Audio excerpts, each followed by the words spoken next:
جی واہ واہ واہ. آپ دیکھتے ہیں جہاں مبارک حجر اسود رکھا گیا ہے، حجر اسود جہاں موجود ہے، یہ تو رکن اسود ہے، یعنی اسود وہ پتھر والا رکن. اس کو جیسی آپ جب طواف آپ رکن اسود سے شروع کرتے ہیں، جی. کعبہ شریف آپ کے بائیں ہاتھ کی طرف ہوتا ہے، بائیں ہاتھ پہ. ٹھیک ہے. جب آپ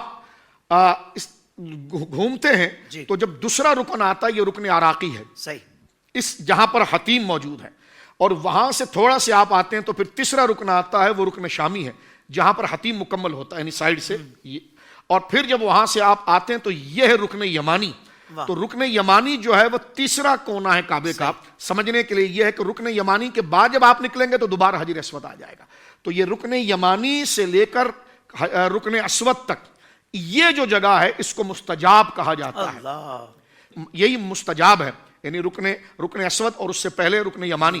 رکن یمانی سے جب رکن شامی سے آپ گھوم کر رکن یمانی پر آتے ہیں اور رکن یمانی سے رکن اسود پر آتے ہیں. سرکار دو عالم صلی اللہ علیہ وسلم جب بیت المقدس قبلہ تھا تو اس وقت بھی حضور یہیں پر کھڑے ہو کر نماز پڑھتے تھے، کیونکہ اسی کے سیدھ کے اندر بیت المقدس ہے اور سجدہ کا مرکز دونوں قبلے بن جاتے تھے. یعنی خانہ کعبہ بھی ہو جاتا تھا اور اس کی سیدھ میں جو ہے وہ بیت المقدس بھی ہو جاتا تھا.